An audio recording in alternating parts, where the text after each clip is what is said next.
Christine Weir, Diamond Senior Gold Ambassador. I am so excited to talk to you about overcoming the fear of rejection. It is a big one for so many people, and it actually holds people back from delivering news and information that can transform people's lives. And today I want to help you move past that, get beyond it, lean into it, whatever it takes for you to overcome this fear when you are talking to people about the Plexus opportunity and our products. So first and foremost, we have to identify the fact that fear is not a reality. That may just be common sense to most people, but what I mean by that is just because you're feeling it, just because you're scared of it, does not mean it's even true. It just means that you have literally put up a barrier that is preventing you from moving forward. And the only way to overcome that is to lean in and actually just do it afraid. So today I want to talk to you really from a logical standpoint about this fear of rejection. And I want to ask you some kind of tough questions so that you can start thinking about how you can push through this and get on the other side of it. So often I think that we work ourselves up when we're talking specifically to other people, and we think that they're going to reject us. When in reality, even if they tell you no, it is not a rejection of you personally. It is a rejection of, number one, what they do not know or what they do not understand, or something that they just don't think is for them. But it is absolutely not a rejection of you personally. And so today I want to tell you a true story that actually has to do with my best friend Kelly. And I hope that you can relate to this and start to remember this story whenever you're reaching out, following up, engaging with people, talking to them, sharing with them about what you found. So several years ago, when Kelly and I were teaching, we would meet occasionally for breakfast. Not that often, but occasionally. And when the waitress would come to our table, she would do what she does to all the tables in the restaurant, and she would ask us if we wanted coffee. I usually said yes because I love coffee. I love the flavor of it. I love that it keeps me warm from the inside out, especially in the fall or the winter. And so of course I would say, yes, please. And then the waitress would offer coffee to Kelly, and she would say no, that she didn't want it, or she'd say no thank you, or whatever. She would reject the idea of coffee being put in the coffee cup at the table in front of her.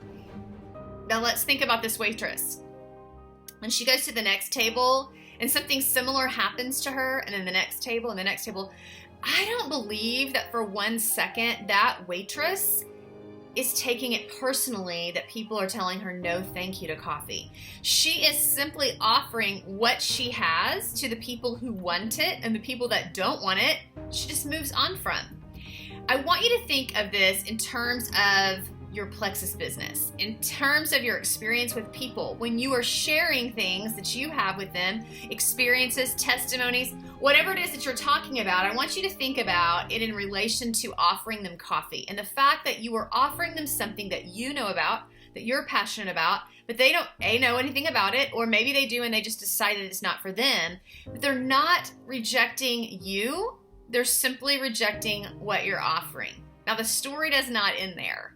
So this process went on for years when we would have breakfast, and the coffee would be offered and the coffee would be rejected by Kelly every single time. About 3 years ago, we were actually at a training event locally, and the room was super cold, and there was coffee at the back, so I offered to fix Kelly a cup like I had done so many times before. If you know anything about me, you know I'm super persistent. I don't give up.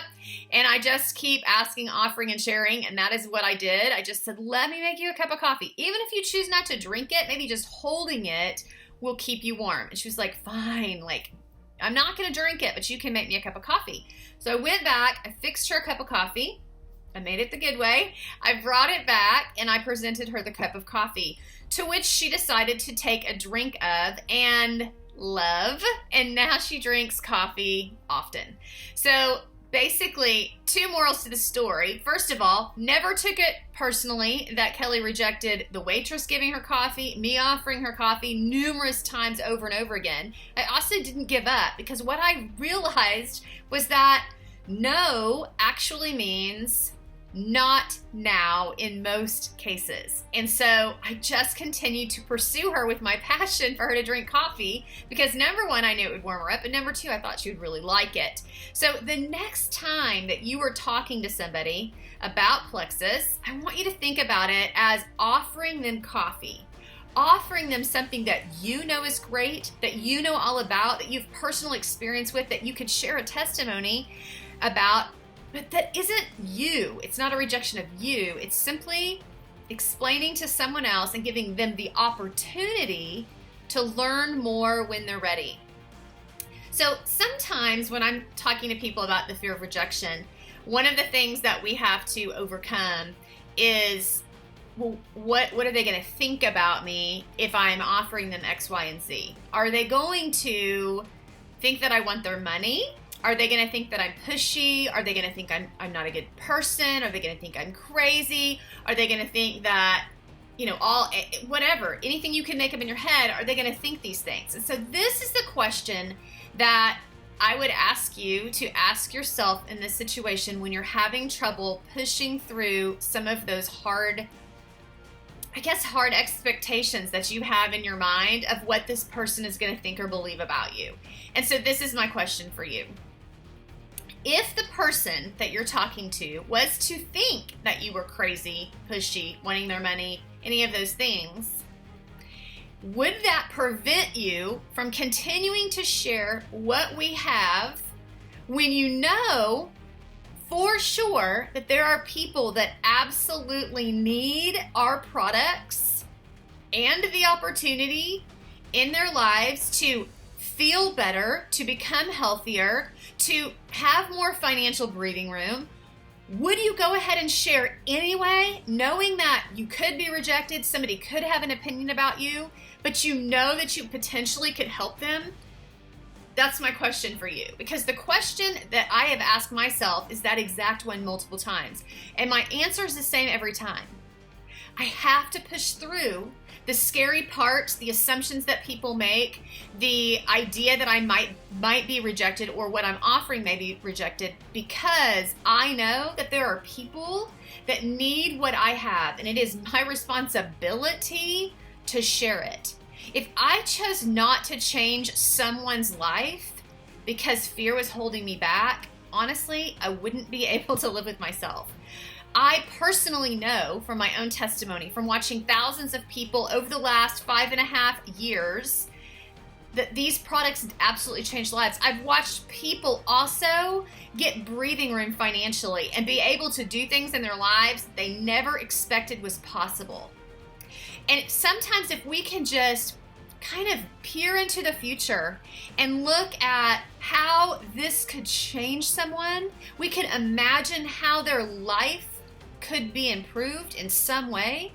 It helps us to push through the possible rejection, the possible assumption, the possible judgments that they could have about what we're doing, because actually what we're doing is we're sharing something that could change their life and have a chain reaction if they choose to share and they choose to share and they choose to share. And we have something that's so incredibly amazing with this company that it's really a no-brainer to push past that fear of rejection, which isn't even about us, to continue to educate people, to continue to pray and believe that God is bringing people into our path that we would have the opportunity to share with.